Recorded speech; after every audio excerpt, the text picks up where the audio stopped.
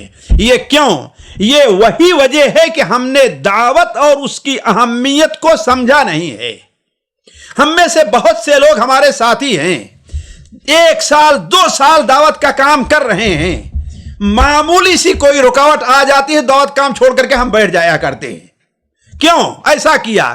اس لیے کہ ہمیں دعوت کے بارے میں بصیرت حاصل نہیں ہے۔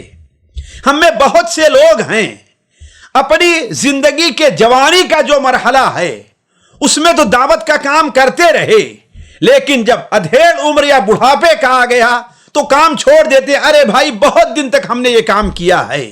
نہیں، یہ وجہ اس کی یہ ہے کہ انہیں دعوت کے بارے میں بصیرت حاصل نہیں ہے۔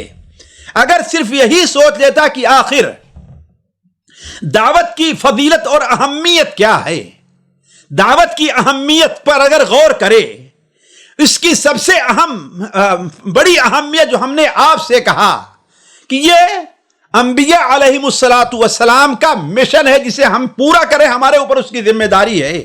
تو کیا انبیاء علیہم السلام نے اپنے صرف جوانی ہی میں دعوت کا کام کیا ہے؟ نبی کریم صلی اللہ علیہ وسلم اور آپ سے پہلے تمام انبیاء کی زندگی دیکھ لیجئے، ان کی زندگی کا آخری مرحلہ روح نکلنے تک وہ دعوت کا کام کرتے رہے ہیں۔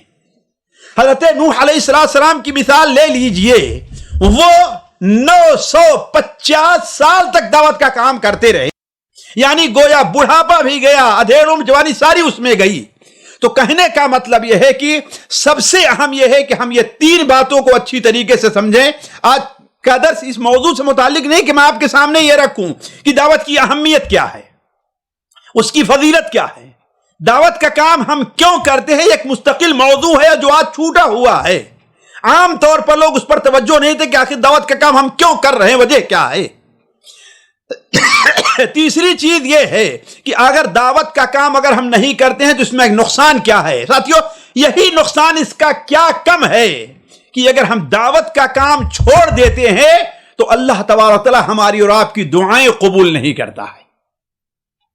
دعا کی قبولیت جن اسباب سے ہوتی ہے، اللہ کی مدد اور نصرت جن چیزوں سے نازل ہوتی ہے، ان میں سے ایک چیز کیا ہے؟ دعوت ہے۔ وَلَيَنْصُرَنَّ اللَّهُ مَنْ يَنْصُرُهُ إِنَّ اللَّهَ لَقَوِيٌّ عَزِيزٌ الَّذِينَ إِن مَّكَّنَّاهُمْ فِي الْأَرْضِ أَقَامُوا الصَّلَاةَ وَآتَوُا الزَّكَاةَ وَأَمَرُوا بِالْمَعْرُوفِ وَنَهَوْا عَنِ الْمُنكَرِ، یعنی اللہ کس کی مدد کرتا ہے؟ جو اللہ کی مدد کرتا ہے۔ لیکن کون ہے اللہ کی مدد کرنے والے؟ الذین ان مکناہم فی الارض، اگر ہم نے انہیں زمین میں حکومت دے دی ہے، زمین میں انہیں بیٹھا دیا، کامیاب کر دیا ہے، تو کیا ہے؟ اقاموا الصلاۃ، نماز قائم کیے، وآتوا الزکاۃ، زکات دیے، وامروا بالمعروف ونہوا عن المنکر، امر بالمعروف نہی المنکر کا فریضہ یعنی دعوت کا کام کیے، تب تو اللہ کی مدد ہے۔ تو علی کل حال کہنے کا مطلب یہ ہے کہ داعی کے لیے ضروری یہ ہے کہ وہ دعوت کی اہمیت کو سمجھے۔ آج کتنے لوگ ہیں، بلا جھجک میں یہ بات کہہ رہا ہوں کہ دعوت کا کام آج 10 سال سے کر رہے ہیں، اگر ان سے کہا جائے کہ ذرا 10 منٹ کھڑے ہو کر کے دعوت کی فضیلت اور اہمیت بیان کر دیجئے تو کتنے لوگ ہیں جو یہ نہیں بیان کر پائیں گے، جبکہ یہ چیز ہے اسے ہمیشہ سامنے رکھنا چاہیے۔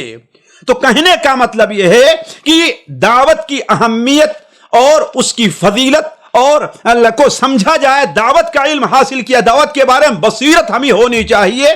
اللہ فرماتا ہے ادعو الی اللہ علی بصیرہ، بصیرت کی بنیاد پر میں دعوت دے رہا ہوں۔ اور اس کے لیے ساتھیو اگر دیکھا جائے تو ظاہر بات ہے اب اس کی اہمیت حدیثوں کے اندر کتاب علماء نے اس سلسلے مستقل کتابیں لکھی ہیں دعوت کی اہمیت اور فضیلت سے متعلق، صرف نہیں دعوت کا ہم کیسے کریں، لیکن اس کے لیے میں سمجھتا ہوں کہ سب سے بہتر یہ ہے کہ انبیاء علیہم الصلاۃ والسلام کی سیرت کا مطالعہ کیا جائے، کہ انبیاء علیہم الصلاۃ والسلام کا دعوت کے سلسلے میں کیا طریقہ اور کیا منہج رہا ہے۔ یہ اگر انسان انبیاء سے سیرت جو سب سے بڑے دعات ہیں اس کو کرے، مثال کے طور پر سب سے پہلے نبی کے بارے میں آپ لے لیں، سب سے پہلے رسول کے بارے میں لے لیجئے کہ وہ کس قدر اہمیت دعوت کو دیا کرتے تھے۔ حضرت نوح علیہ الصلاۃ والسلام سے متعلق قرآن مجید میں اللہ تعالیٰ سورہ نوح میں ارشاد فرماتا ہے، قال یا رب انی دعوت قومی لیلا ونہارا، اے میرے رب ہم نے اپنی قوم کو رات میں بھی دعوت دی ہے اور دن میں بھی دعوت دی ہے۔ یہ نہیں کہ صرف ہمارا جلسہ رات ہی کو ہوتا رہا ہے، نہیں، وہ ہر جگہ جہاں پہنچ گئے وہ داعی ہیں، دکان پر پہنچے داعی ہیں، بازار میں پہنچے داعی ہیں، گھر میں پہنچے داعی ہیں، راستے میں کوئی مل گیا داعی ہیں۔ تو داعی کو اپنا سارا وقت ساتھیوں، اس لیے کہ داعی ہر جگہ داعی رہا کرتا ہے۔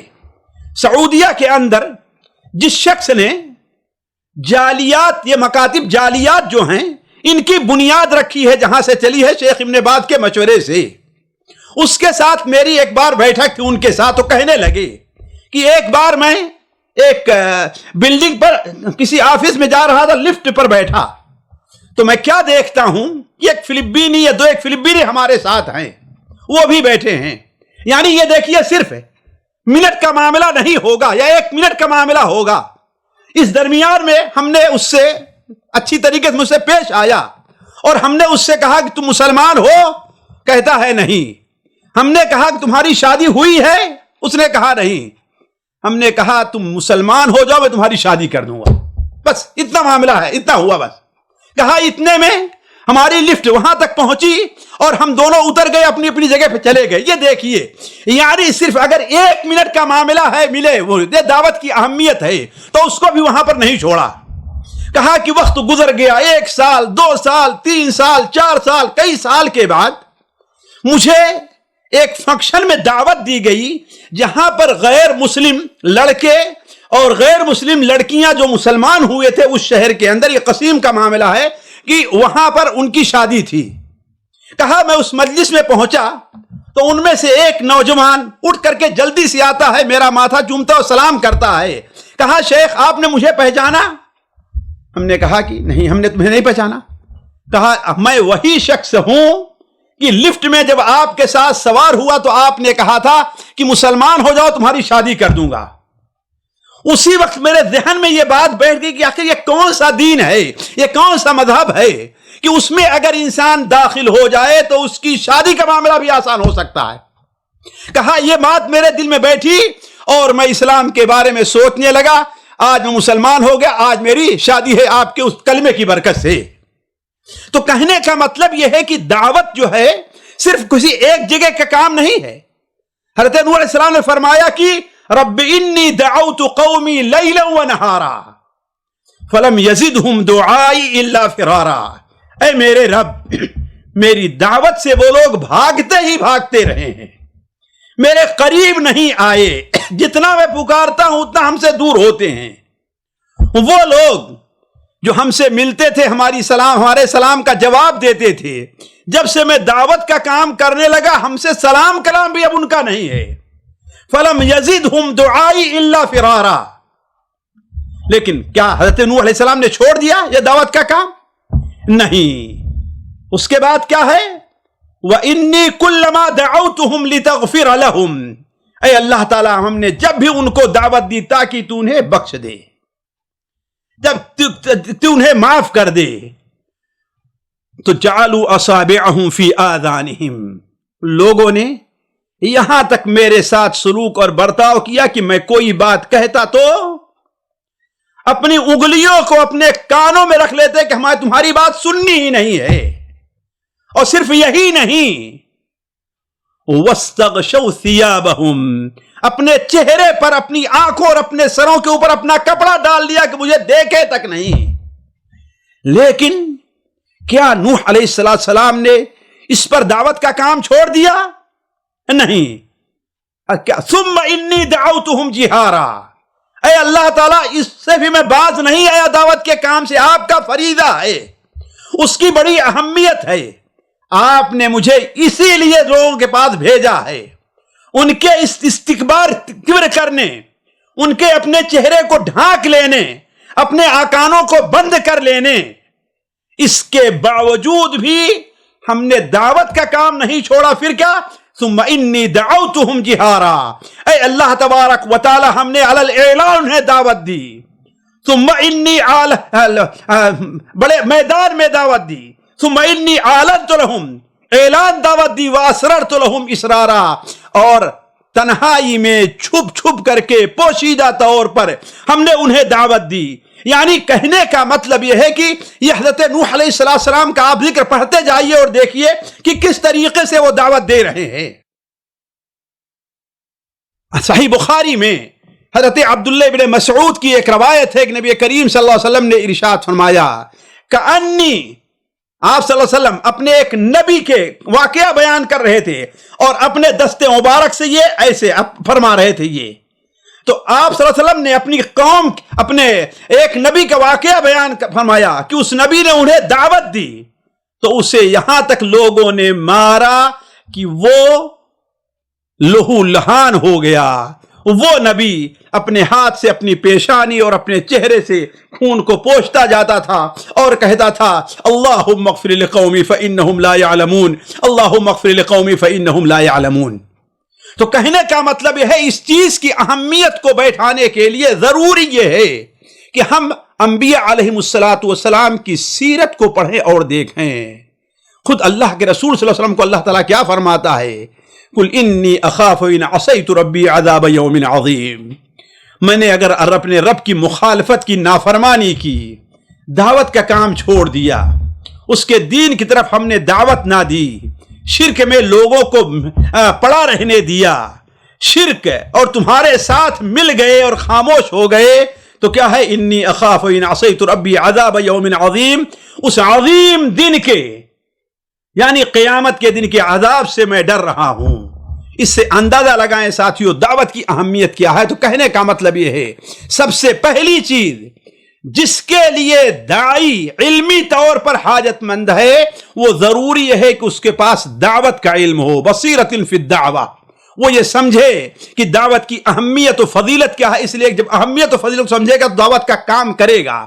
جب وہ یہ سمجھے گا کہ دعوت کا کام ہم کیوں کرتے ہیں، یہ ہمارا فریضہ ہے، اللہ نے ہمارے اوپر فرض کیا ہے، اور صرف فرض ہی نہیں کیا ہے، اللہ تبارک و تعالیٰ ایک ایک بات پر ہمیں دعوت کے میدان میں اللہ تبارک و تعالیٰ ہمیں نعمتوں سے، بلکہ دعوت کی تیاری کے لیے اگر کوئی انسان علم حاصل کرنے جاتا ہے تو حضرت ابو امامہ کی روایت ہے اللہ تبارک و تعالیٰ اس کا شمار مجاہد فی سبیل اللہ میں کرتا ہے۔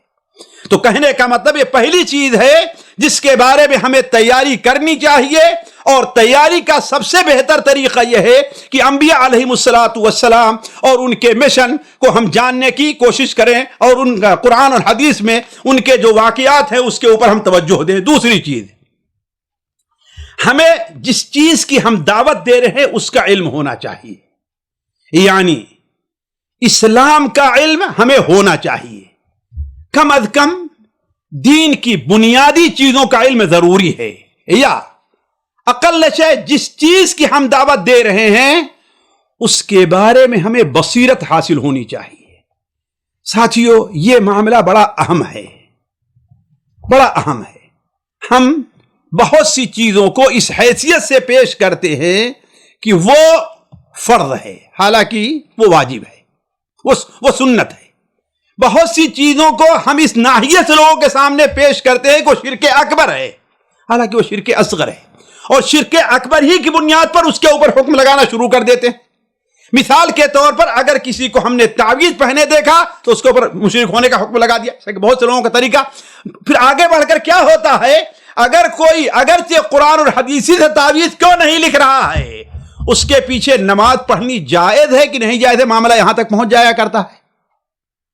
حالانکہ تعویذ بحیثیت تعویذ کے میں یہ دفاع نہیں کرتا، لیکن ایک بات ہے کہ یہ ایسی چیز ہے جس کے بارے میں داعی کو تاکہ حکم لگانے اور یا دعوت دینے کے اندر وہ اس لیے کہ یہ معاملہ، میں ایک جگہ پر بیٹھا لوگوں کے ساتھ، تو وہ لوگ جو دعوت کا تو کہتے ہیں یہ تو ہم کو معلوم ہی نہیں، کیوں؟ اس لیے کہ ان لوگوں نے صرف جذباتی طور پر چند چیزوں کو پڑھ لیا اور اس کی حقیقت کو سمجھنے کی کوشش نہیں کی اور بس اپنے آپ کو دائی بنا لیا۔ تو کہنے کا مطلب یہ ہے کہ دین کی بنیادی چیزیں کیا ہیں، فرض کیا ہے، سنت کیا ہے، حلال کیا ہے، مکروہ کیا ہے، اسی طریقے سے کون سی ایسی چیزیں ہیں جس کے بارے میں سکوت اختیار کیا جا سکتا ہے، کون سی ایسی بارے جس کے بارے میں لوگوں کو معذور سمجھا جا سکتا ہے، یہ ساری چیزیں ہیں جس کے اوپر توجہ دینے کی ضرورت ہے۔ یہ دیکھیے ساتھیو، اس سلسلے میں ہمارے دعات کو دیکھیے دو باتوں پر غور کرنا ہے۔ دیکھیے دعوت کے بارے میں جو ہم علم حاصل کریں گے ان میں کچھ چیزیں بنیادی حیثیت رکھتی ہیں اور کچھ چیزیں جو ہے بنیادی نہیں بلکہ تکمیلی یعنی صرف کمالیات کی حیثیت رکھتی ہیں۔ بنیادی حیثیت کیا ہیں؟ وہ تقریباً 2 یا 3 چیزیں ہیں۔ مثال کے طور پر سب سے پہلی چیز ہے کہ انسان کو عقیدے کا علم حاصل کیا جائے۔ انسان عقیدہ معنی سمجھتے ہیں، صرف عقیدہ صرف توحید کا معاملہ نہیں ہے۔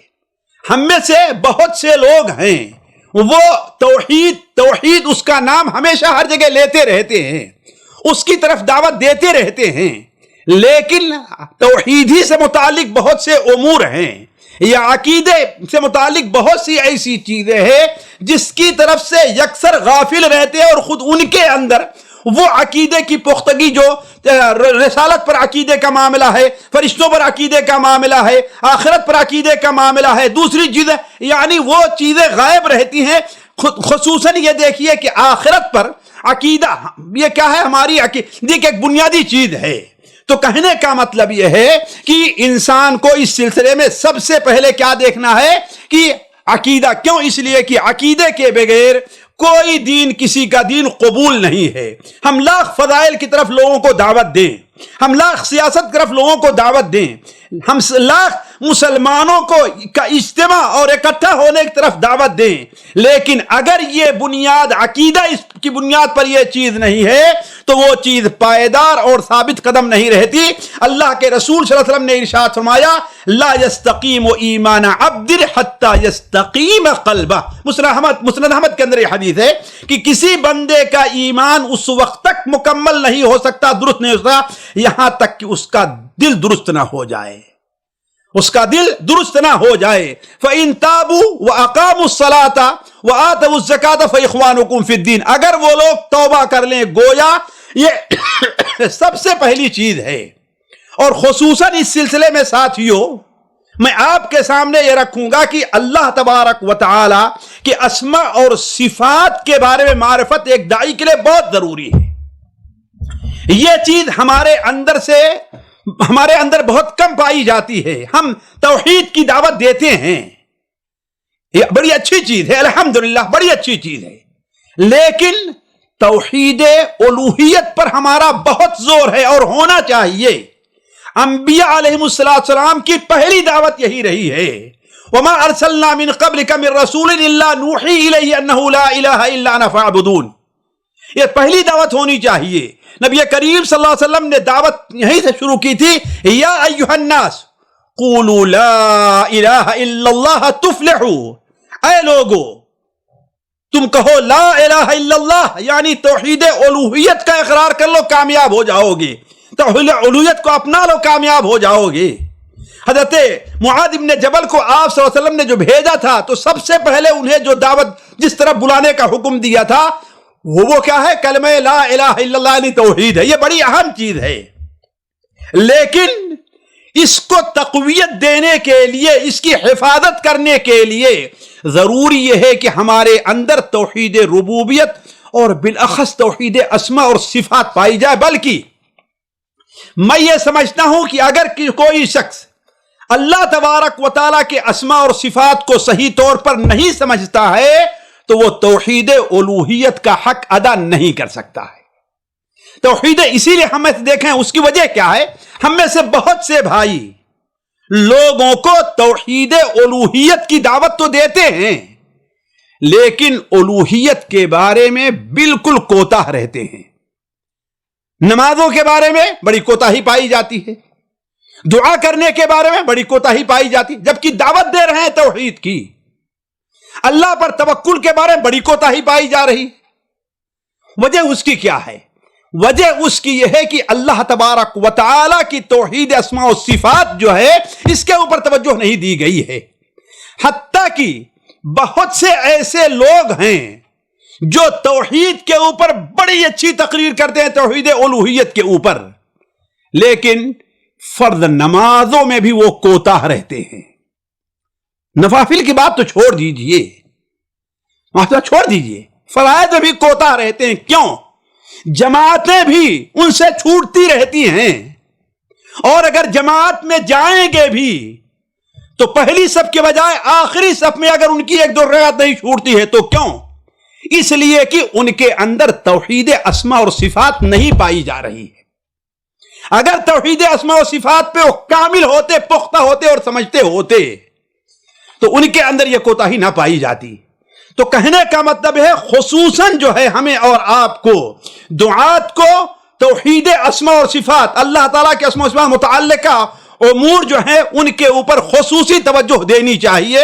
اور اس کے لیے ظاہر بات ہے قرآن اور حدیث اور علماء کے اقوال اس کی طرف رجحان سے, توجہ سے بہتر اور کوئی طریقہ ہمارے اور آپ کے لیے نہیں ہو سکتا ہے. دوسری چیز, ادعو الی اللہ علی بصیرہ, یعنی داعی کے اندر جس چیز کا علم ہونا ضروری ہے وہ کیا ہے؟ احکام سے متعلق معلومات ہے, خصوصاً وہ ان احکام کا علم ہے جو میدان عمل سے تعلق رکھتے ہیں. کیا واجب ہے, کیا حرام ہے, کیا چیز ہے جس کے اوپر سکوت کی گنجائش ہے, خصوصاً ارکان اسلام اور معاملات. ہمارے دعات اس سلسلے میں بڑی کوتاہی ہے معاملات کے بارے میں. آج عجیب و غریب فتوے سننے کے اندر آتے ہیں, خصوصاً خرید و فروخت کے بارے میں معاملات سے. کس نے بتایا؟ فلاں صاحب نے بتایا. فلاں صاحب, ارے کون ہے؟ ہم نے کہا کوئی عام لوگ. کہا کہ نہیں, مدینہ منورہ سے فارغ ہیں وہ, اور ایسے احکام سے متعلق ایسی باتیں جس پر علماء کا اجماع ہے اس کے بارے میں غلطی کر رہے ہیں یہ. تو کہنے کا مطلب یہ ہے کہ ضروری یہ ہے کہ ارکان اسلام عموماً اور وہ خصوصاً وہ چیزیں جس کی ان کے دعوت کے میدان میں ضرورت ہے, اس لیے کہ آپ جب کھڑے ہو گئے ہیں کوئی دعوت کا کام کرنے کے لیے, عام لوگ اب آپ کو عالم سمجھ رہے ہیں. ہر آدمی کا حوصلہ اتنا نہیں ہوتا کہ کہہ دے بھائی مجھے اس کا علم نہیں ہے, مجھے اس کا علم نہیں ہے, بلکہ بعض لوگوں کو جب ہم نے پکڑا تو کہتے ہیں کہ ہم نے یہ سمجھ کر کے یہ بات کہہ دی تھی, نعوذ باللہ من ذالک. تو کہنے کا مطلب یہ ہے کہ ضروری ہے کہ ان سے متعلقہ چیزوں کے بارے میں معرفت حاصل کی جائے. اور دعات سے خصوصاً میری یہ گزارش ہے, آج جب کہ علماء اٹھتے جا رہے ہیں, ایک ایک کر کے ہم نے دیکھا ہوگا کہ یہ سال رواں جو چل رہا ہے, ابھی ایک مہینہ باقی ہے, جس میں ذرا دیکھیں اس سال میں ہمارے ہند و پاک ہی لے لیجئے, بس لے لیجئے کتنے علماء اٹھ کر کے چلے گئے ہیں. شاید اس سے پہلے سالوں میں کہیں نہ ہو. سعودیہ کے اندر ساتھیوں اس چند مہینے, شاید 6 مہینے کے اندر 60 ایسے عالم ہیں جو اس دنیا سے جا چکے ہیں. تو جب کہ علماء اٹھتے جا رہے ہیں تو یہ ذمہ داری کس کے اوپر آئے گی؟ ہمارے اور آپ کے اوپر, ہمارے ان دعات کے اوپر ہے. اپنے قیمتی وقت کا ایک حصہ وہ نکالیں. کیسے تیاری کریں گے اس کی؟ اس لیے کہ جہاں آپ مثال کے طور پر آپ کو 10 محاضرے دینے ہیں, اس کے لیے تیاری کرنی ہے ہفتے میں. آپ 9 دیجئے, 8 دیجئے, اور کچھ وقت آپ کو علمی دروس کے لیے آپ نکال لیجئے. کم سے کم ہمارے ایک داعی کے لیے ضروری یہ ہے کہ قرآن مجید کو وہ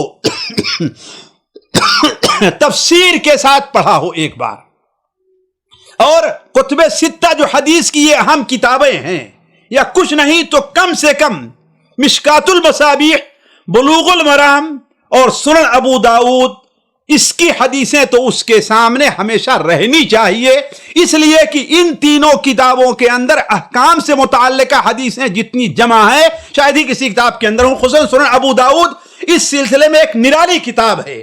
اسی لیے سید احمد شہید رحمہ اللہ اور ان کے شاگرد جب جہاد کے میدان میں جائے تھے تو ان کے لیے یہ اہتمام تھا کہ وہ قرآن مجید کی تفسیر سے متعلق جلالین کو اپنے ساتھ رکھیں اور حدیثوں میں بلوغ المرام سنن ابو داؤد کو اپنے ساتھ رکھیں۔ کیوں؟ اس لیے کہ اس سنن ابو داؤد کے اندر امام ابو داؤد رحمہ اللہ نے بڑے اچھے انداز میں جو ہم انسان کے عام ضروریات ہیں ان سے متعلقہ حدیثوں کو جمع کر دیا ہے۔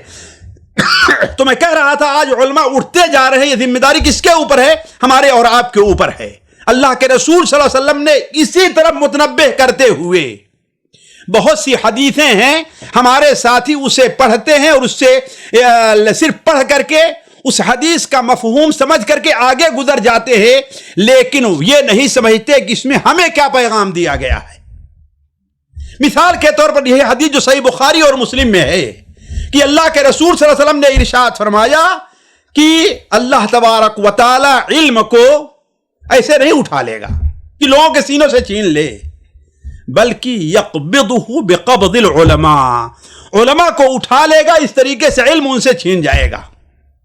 اور جب علماء نہیں رہ جائیں گے تو لوگ جاہلوں کو اپنا عالم بنا لیں گے، اپنا مفتی بنا لیں گے، ان سے فتویٰ پوچھیں گے، وہ بغیر علم کے فتویٰ دیں گے، خود بھی گمراہ ہوں گے اور لوگوں کو بھی گمراہ کریں گے۔ یہ حدیث صرف خبر کے طور پر نہیں ہے، یہ حدیث صرف پیشین گوئی کے طور پر نہیں، ہم غلط سمجھتے ہیں اس حدیث کا مفہوم۔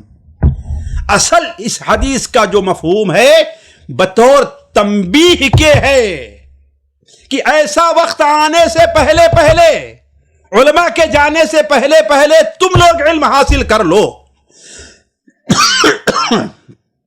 تو کہنے کا مطلب یہ ہے کہ ضروری یہ ہے کہ ہم ایک داعی جو ہے اس کے پاس علم ہونا چاہیے، اور وہ کون سا علم ہو؟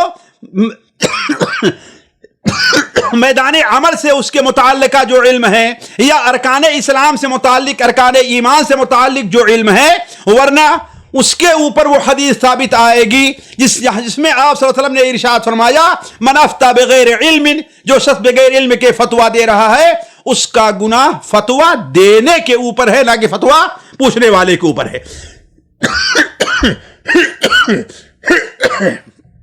آج ساتھیوں یہ بڑے افسوس کی بات ہے دعات کے سامنے، اور دعات کے لیے بڑے افسوس کے دعات کے بارے میں، کہ لوگ چند اردو کتابوں کے اوپر اعتماد کر لیتے ہیں اور اسی بنیاد پر دعوت کا کام شروع کر دیتے ہیں۔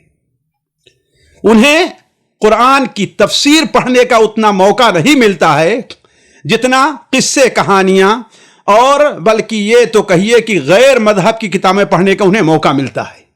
بہت سے لوگ ہیں اللہ تعالیٰ نے انہیں بحث کا ایک اسلوب دے دیا ہے، اللہ تبارک تعالیٰ نے ان کے اندر ایک خوبی رکھی ہے، اس خوبی کا غلط استعمال کرنے کے بجائے کہ علم، جیسا کہ ہم نے کہا تھا کہ بصیرہ کیا چیز ہے، وہ علم شرعی ہے، وہ علم شرعی ہے جو اللہ تبارک و تعالیٰ کی وحی، اللہ تبارک کی وحی کی روشنی میں انسان کو جو علم حاصل ہوتا ہے وہ بصیرت ہے۔ یہاں تک کہ ہمارے ہندوستان کے اندر ایک بہت بڑا مسئلہ اور اختلاف کا مسئلہ کھڑا ہو گیا ہے۔ کچھ لوگ اپنے کو یعنی عربی پڑھا لکھا طبقہ جو ہے وہ اپنا علماء کی صف میں آ گیا، اور دوسرے لوگ جو ہے وہ برادر کی شکل میں آ گئے، اور پھر اس طریقے سے دعوت کے ایک ہی منہج کا دعویٰ کرنے والے لوگ دو حصوں کے اندر بٹ گئے ہیں، اور کس قدر اس سے خرابیاں پیدا ہو رہی ہیں۔ تو علی کل حال ساتھیوں، بات لمبی نہ ہو جائے، میں یہ کہہ رہا تھا کہ دعوت کے اندر سے متعلق ہمیں داعی کو کیا ہونا چاہیے؟ بصیرہ فی العلم، یعنی احکام سے متعلق۔ لیکن یہاں پر ایک بات واضح کر دوں کہ شرعی طور پر علم کس کو کہتے ہیں؟ شرعی طور پر اصل علم وہ ہے جو بندے کو علم کے اوپر، عمل کے اوپر ابھارے۔ اگر عمل پر نہیں ابھارتا ہے تو شریعت اس کو علم نہیں کہتی ہے، اس کو بصیرت نہیں کہتی ہے، شریعت اسے معرفت کہتی ہے۔ یعرفون نعمت اللہ ثم ینکرونہا، اللہ کی نعمتوں کو پہچانتے تو ہیں لیکن اس پر عمل نہیں کرتے، انکار کر رہے ہیں. یعنی اسے معلوم تو ہے یعرف اللہ کی دی ہوئی نعمت ہے، لیکن چونکہ نعمت کے مطابق عمل نہیں ہے تو اس لیے اسے شریعت نے علم نہیں کہا، کیا کہا؟ معرفت کہا ہے. تو شرعی طور پر وہی علم مقبول ہے، اسی کو علم کہا جاتا ہے جو بندے کو اس کے عمل پر ابھارے.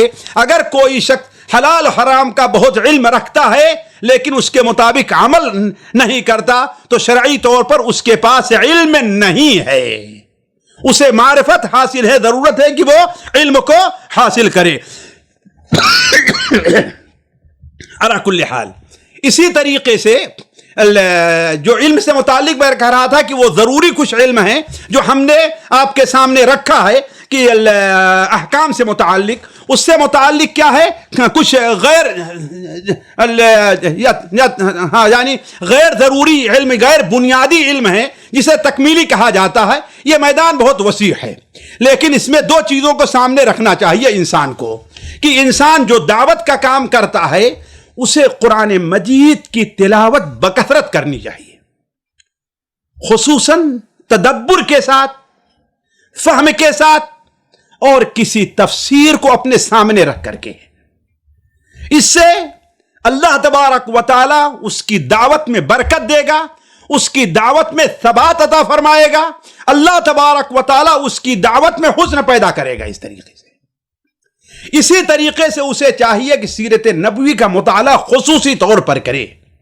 خاص طور پر جن حالات سے ہم گزر رہے ہیں ان حالات میں نبی کریم صلی اللہ علیہ وسلم کی مکی دور کا مطالعہ ایک داعی کے لیے بہت اہم ہے. خصوصاً سیرت کی ان کتابوں کو سامنے رکھا جائے جن کتابوں کے اندر نئے انداز میں دروس و عبر کا خصوصی طور پر ذکر کیا گیا. اس سے بہت سی کتابیں سامنے آئی ہیں. تو ایک داعی کے لیے سیرت کا مطالعہ بڑی اہم چیز ہے. اسی طریقے سے تیسری چیز جو داعی کے لیے بڑی اہم ہے اس سلسلے میں وہ صلح امت کی سیرت کا مطالعہ ہے. علماء جو گزر چکے ہیں، نیک لوگ جو گزر چکے ہیں، انہوں نے دعوت کا کام کیسے کیا، ان کی زندگی کیسے رہی ہے. اس لیے کہ اس طریقے سے انسان کو اگر کسی جگہ پر ہے لوگ اس کی باتوں کو قبول نہیں کر رہے ہیں اور وہ انبیاء اور صلحاء نیک لوگوں کی جب سیرت پڑھے گا تو کہے گا کہ یہ کوئی نئی بات نہیں، میرے ساتھ یہ معاملہ پیش نہیں آیا ہے. نہ تنہا من دری میں خانہ مستم جو نئے دو شب لیو اتار شد مست، یعنی میں اکیل تنہا نہیں ہوں، اس سے پہلے ہمارے ساتھ فلا لوگوں کے ساتھ کیا کیا کام کیا گیا ہے. اسی طریقے سے اور آگے بڑھیں تو اس سلسلے میں بھی کوتاہی ہے. داعی کے لیے قرآن مجید کا کچھ نہ کچھ حصہ ضرور یاد ہونا چاہیے. اگر پورا قرآن نہیں یاد کر سکتا ہے تو، اور چاہیے کہ پورا قرآن یاد ہو، پورا قرآن یاد ہو. اگر پورا قرآن یاد نہیں ہے تو کم سے کم قرآن مجید کا جس قدر حصہ ہو سکے وہ یاد کرے. کیوں؟ اس لیے کہ ساتھیو اولاً ہم یہ کہتے ہیں قرآن مجید حفظ کے لیے ہی نازل ہوا ہے. اصل میں قرآن مجید شروع میں صحابہ کرام لکھتا نہیں تھے بلکہ یاد کرتے تھے. اللہ تعالیٰ نے قرآن مجید کو اصل کیا ہے حفظ کے لیے فی صدور الذین اوتوا العلم، جو علم دیے ان کے سینوں کے اندر یہ چیز موجود ہے. ایک چیز. دوسری چیز، اگر ہمیں قرآن مجید یاد ہے، آج بہت سے چھوٹی چھوٹی کے مقررین ہیں لیکن قرآن مجید کی آیات پڑھتے ہیں تو غلط کر جاتے ہیں. تعجب ہے، آپ ان کی تقریر سنیں گے 1 گھنٹے کی تقریر، تو 1 گھنٹے کی تقریر میں اگر 50 حدیثیں وہ نقل کر رہے ہیں تو قرآن مجید کی صرف 2 یا 3 آیتیں ہی اس پر اکتفا کرتے ہیں. نہیں، اگر قرآن مجید آپ کو یاد ہو اور قرآن مجید کو آپ نے کسی تفسیر کے ساتھ دیکھ کر کے پڑھا ہے تو آپ کی تقریر کے اندر حسن پیدا ہو جائے گا. واللہ میں جانتا ہوں بعض علماء، ایک بار شیخ ابن باز رحمہ اللہ محاضرہ دینے لگے، 1 گھنٹے سے کم کے اندر انہوں نے 100 سے زائد آیتوں سے استدلال کیا. ذرا سوچیں، اگر ہمارے ہندوستان پاکستان کا لیں آپ تو مولانا عبد القیوم صاحب رحمانی رحمہ اللہ جنہیں مفسر قرآن کہا جاتا ہے، ہم لوگ ایک بار پڑھائی کے زمانے میں ان کی تقریر میں حاضر ہوئے، 1 گھنٹے کی تقریر میں انہوں نے صرف کہیں ایک حدیث جا کر کے پیش کی تھی، ورنہ صرف آیات ہیں آیات ہیں آیات ہیں آیات ہیں آیاتیں پڑھے جا رہے۔ تو آپ کے اندر اگر ان آیات کا آپ نے اہتمام کیا تو ان آیات سے آپ کی تقریر کے اندر حسن پیدا ہوگا۔ اسی طریقے سے آج ہمارے عموماً دعات کے اندر بڑی کمی پائی جا رہی ہے۔ آج آپ دیکھیں کہ کسی بک اسٹال کے اوپر چلے جائیں تو حدیث کی کتابیں اتنی نہیں بکتی ہوں گی جتنی کتابیں خطبات سے متعلق ہیں وہ بک رہی ہیں۔ کسی عالم کا خطبہ ہے، کسی عالم کی تقریریں ہیں، وہ سب سے زیادہ بکیں گی۔ اور ہمارے بہت سے جو دعات ہیں، خطبہ ہیں، ان کا سارا اعتماد ہی اسی پر ہوتا ہے۔ میں کہتا ہوں یہ غلط نہیں ہے، لیکن اسے آپ ایک مدد کے طور پر رکھیں، بنیاد نہ بنائیں ان کتابوں کو۔ آپ بنیاد کسے بنائیں؟ قرآن مجید اور حدیث کو۔ اگر آپ نے اس میں کوئی حدیث یا کوئی آیت پڑھ لی ہے تو برائے مہربانی اس وقت تک آپ اس آیت اور حدیث کو نہ بیان کریں جب تک کہ اس آیت کی تفسیر نہ آپ دیکھ لیں اور اس حدیث کی شرح نہ دیکھ لیں۔ اگر میری اس بات پر ہمارے دعات عمل کر لیں تو اندازہ ہوگا کہ ان کی تقریروں میں کس قدر حسن پیدا ہو گیا ہے۔ خصوصاً دعوت کے میدان میں ترغیب اور ترہیب سے متعلقہ احادیث کی بڑی اہمیت ہے، بڑی اہمیت ہے۔ ان احادیث کا اگر مطالعہ کریں تو صرف یہ نہیں بلکہ میں جس نتیجے پر پہنچا ہوں کہ بسا اوقات کسی ایک کتاب کے اندر میں ایک حدیث دیکھتا ہوں، لیکن اگر اصل کتاب کی طرف رجوع کیا جہاں سے انہوں نے لیا ہے تو صرف اختصار کے طور پر انہوں نے نقل کیا ہے، ورنہ پوری اگر حدیث لیں تو اس میں کوئی ایک ایسا نقطہ ہے کہ اگر ہم مخاطب کے سامنے بیان کریں تو اس کے دل کو زیادہ لگنے والی بات ہے۔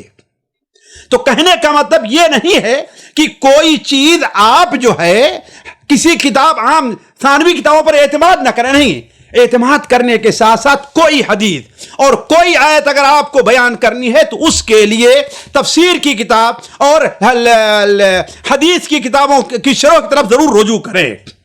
اسی طریقے سے تیسری چیز، ایسی چیز جو غیر بنیادی ہے لیکن داعی کے لیے بہت اہم ہے، وہ یہ ہے کہ اخلاق سے متعلقہ کتابیں پڑھیں۔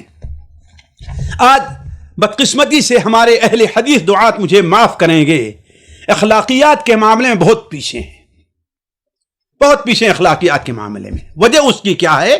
اس لیے کہ انہوں نے علمی طور پر اپنے آپ کو تیار نہیں کیا ہے۔ حلم کیا چیز ہے داعی کے لیے؟ رفق کیا چیز ہے داعی کے لیے؟ حسن خلقی کیا ہے داعی کے لیے؟ یہ اس کی دعوت کے اثر انداز ہونے کے اندر بڑی معاون ثابت ہوتی ہیں۔ تو کہنے کا مطلب اس کا اہتمام کریں۔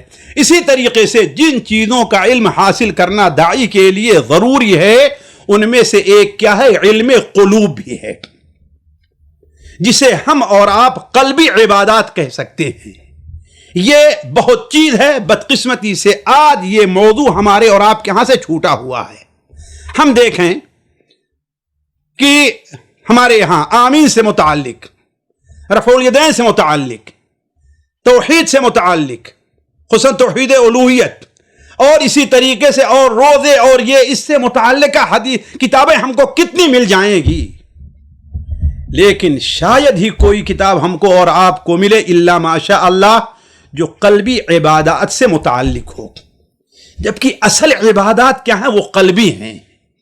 باقی جتنی ظاہری عبادات ہیں، ہماری دعوت، ہماری نماز، ہمارا روزہ، ہماری توحید کسی کام کی نہیں ہے اگر ہمارے یہاں قلبی عبادات نہیں ہیں۔ یہ بڑی اہم چیز ہے، اس کے اوپر ہمارے دعات کو توجہ دینے کی ضرورت ہے۔ مثال کے طور پر چند چیزوں کی طرف میں آپ لوگوں کی طرف توجہ دلاتا ہوں جس کا ایک داعی بہت حاجت مند ہے۔ پہلی چیز اخلاص ہے، یہ سب سے ضروری اور اہم چیز ہے۔ قل هذه سبیلی ادعو الی اللہ، ادعو الی اللہ، اللہ کی طرف میں بلا رہا ہوں۔ یہ گویا اخلاص کی بنیاد ہے۔ اخلاص کیا ہے، اس کی اہمیت کیا ہے، اس کے فضائل کیا ہیں، اخلاص میں رکاوٹیں کیا چیز بنتی ہے، میں اس طرف نہیں جانا چاہتا، ایک مستقل یہ موضوع ہے، بلکہ نیٹ پر ہمارے 2-4 اس طریقے تقریریں ہوں گی، ان کو آپ دیکھ لیں اخلاص کو۔ لیکن ایک داعی کے لیے اخلاص بلکہ اگر میں کہوں تو برا نہ مانے، کتنے ہمارے دعات ہیں، 60-70% ایسے ملیں گے کہ آپ ان سے کہیں ذرا اخلاص کے اوپر ذرا تقریر کر دو، تو ہمارے خیال سے 15 منٹ آدھا گھنٹہ بھی نہیں۔ اگر ان سے پوچھا جائے اخلاص کے منافی کیا چیزیں ہیں یہ ذرا بتا دیجئے، تو شاید وہ نہ بتا پائیں۔ اخلاص ہمارے اندر کیسے پیدا ہو یہ پوچھے، شاید یہ نہ بتا پائیں۔ یہ بڑا اہم موضوع ہے جو آج ہماری دعات کی زندگی سے چھوٹا ہوا ہے۔ میں نکلا ہوا نہیں کہتا، ہمارے بہت سے دعات الحمدللہ بڑا اخلاص ان کے اندر ہے، لیکن یہ چیزیں لوگوں تک کیسے پہنچائی جائیں یہ چیز ہے۔ دوسری چیز یہ ہے کہ صبر ہے۔ ایک داعی کے لیے قلبی عبادات میں صبر کی بڑی اہمیت ہے۔ اسی لیے دیکھیں اللہ کے رسول صلی اللہ علیہ وسلم کو اللہ تعالی خصوصی طور پر اس کی طرف توجہ دلائی ہے۔ یا ایھا المدثر قم فانذر وربک فکبر وثیابک فطہر والرجز فاہجر ولا تمنن تستکثر ولربک فاصبر، اپنے رب کے لیے صبر کیجیے۔ وَاصْبِرْ صَبْرًا جَمِيلًا، جگہ جگہ رسول اللہ صلی اللہ علیہ وسلم کو۔ اور یہ صبر کس پر ہونا چاہیے؟ ایک داعی کے لیے صبر اس کی دعوت کے میدان میں پہلا زینہ ہے۔ یہ اگر صبر نہیں رہا دعوت کے اندر تو داعی کام نہیں کر سکتا ہے۔ یہ کس چیز میں؟ الصبر علی الدعوہ بھی ہونا چاہیے، دعوت کے کام پر صبر۔ الصبر علی المدعو، جس کو دعوت دے رہا اس کے اوپر بھی صبر ہونا چاہیے۔ تفصیل کا موقع نہیں ہے اس لیے کہ ہمارے ہاں بالکل اب اذان قریب ہے۔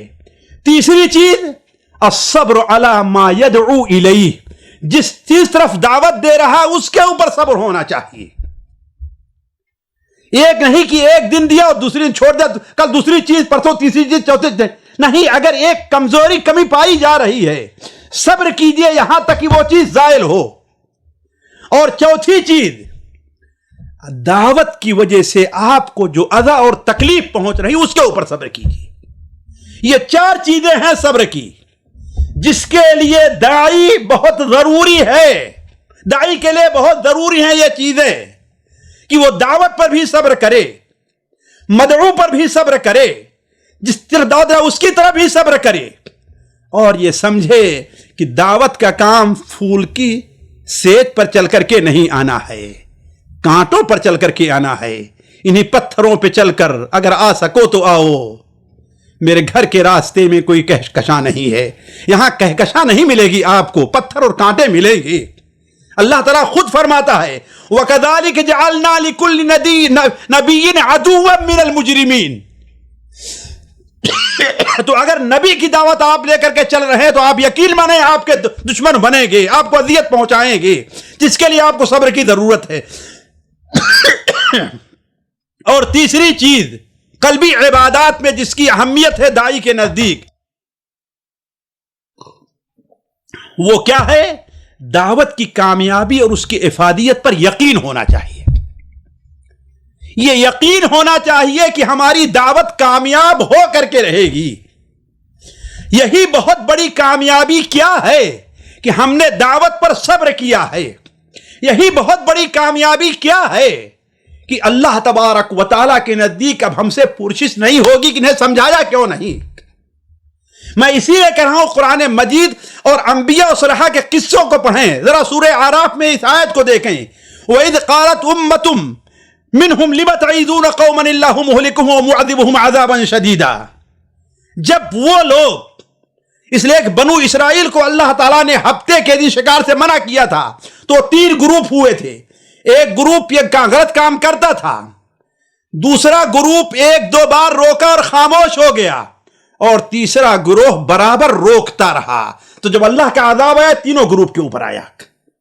تو جب یہ تیسرا گروہ بار بار انہیں منع کرتا رہا تو یہ لوگ کہتے رہے کہ لِمَ تَعِظُونَ قَوْمًا اللَّهُ مُهْلِكُهُمْ، جیسے کہ آج ہمارے یہاں کہ تمہیں اسے کیا پڑی ہے، تم نے کہہ دیا کوئی مانے نہ مانے چاہے بھاڑ کے اندر جائیں۔ نہیں، یہ شرعی اصول نہیں ہے۔